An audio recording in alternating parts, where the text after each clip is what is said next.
Fala galera, professor Felipe de Biologia e hoje vamos falar um pouquinho sobre fotoperiodismo, um dos fenômenos mais interessantes no reino vegetal, né, que na verdade, como o próprio nome está falando, fotoperiodismo remete ao tempo de exposição à luz, né, que as plantas vivem.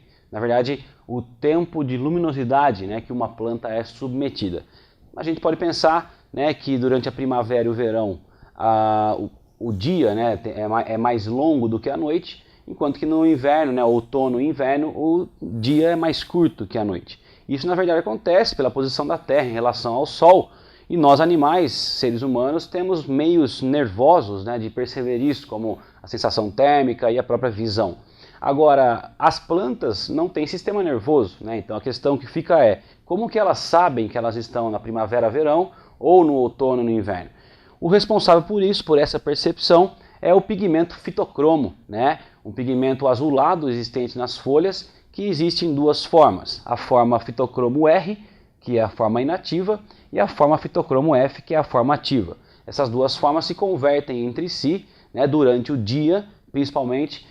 Existe mais fitocromo ativo, porque o comprimento de onda vermelho curto, né, VC aqui, vermelho curto, de 660 nanômetros é mais comum durante o dia, e isso faz com que o fitocromo R se converta a fitocromo F, deixando esse último aqui mais abundante do que o primeiro. Agora, durante o entardecer final da tarde para a noite, o vermelho curto é menos abundante e o vermelho longo, né, acaba sendo mais comum naquele resto de luminosidade que existe. Isso faz com que o fitocromo F ativo se transforme em fitocromo R inativo, tornando, então, invertendo as condições, né? E agora, neste momento, eu tenho mais fitocromo R inativo do que o fitocromo F. E interessante que quando chega a noite, né, não tem mais luz nenhuma, nem vermelho curto, nem vermelho longo, mas sabemos que sabemos que o fitocromo F se converte espontaneamente, mesmo sem luz, a fitocromo R. Então fica mais ainda concluso, né, que o fitocromo R é mais abundante durante a noite do que o fitocromo F. E o inverso, né, o fitocromo F é mais abundante durante o dia do que o fitocromo R. Sabendo disso tudo, a gente consegue entender por que as flores, então, né, as plantas florescem, né, e dão frutos, portanto, em épocas específicas.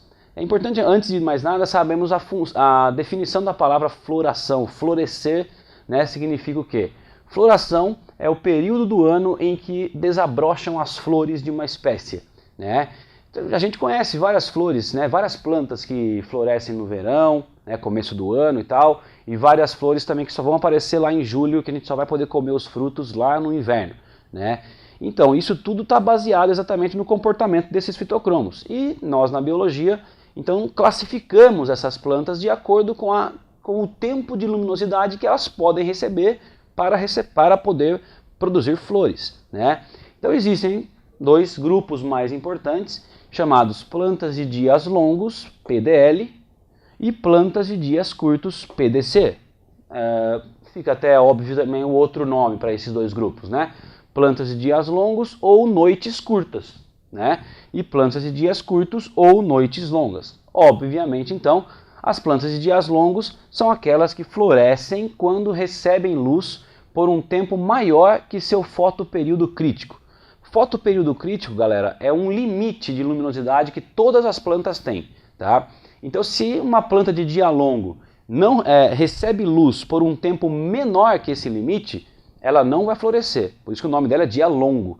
Então, ela precisa receber luz por um tempo maior que esse limite, que esse fotoperíodo crítico. Recebendo luz por um tempo maior, ela floresce, ela vai dar flores e vai, portanto, dar frutos. É o caso do cravo e da aveia, que são duas plantas de verão, duas flores que aparecem do verão exatamente. Podemos levar a ideia, né, e entender que essas plantas de dias longos florescem na presença principalmente do fitocromo F, fitocromo ativo, que, como eu disse, é o mais comum durante o dia, em dias longos e tal, né? Já as plantas de dias curtos ou noites longas são aquelas que florescem quando recebem luz por um tempo menor que o seu fotoperíodo crítico. Então ela não pode receber mais luz do que aquele tempo determinado, aquele tempo limite. Ela tem que receber luz por um tempo menor que o limite. O detalhe importante é que como a gente pode ver, né, se ela recebe luz por um tempo curto, ela tem um tempo longo de escuridão. E ela precisa desse tempo de escuridão exatamente para poder favorecer a formação do fitocromo R inativo, que vai levar à produção das flores e tudo mais. Dessa maneira, ela não pode ter seu período de escuro interrompido. Se você interrompe o período de escuro dessas flores ou plantas de dias curtos, os fitocromos aqui começam a se converter novamente e isso inibe a floração dessas plantas. Um exemplo de planta de dia curto, muito famoso, é o morango, que de fato só aparece nas épocas de inverno, quando os dias são mais curtos. Por hoje é só então, pessoal. Nos vemos na próxima. Até mais. Tchau.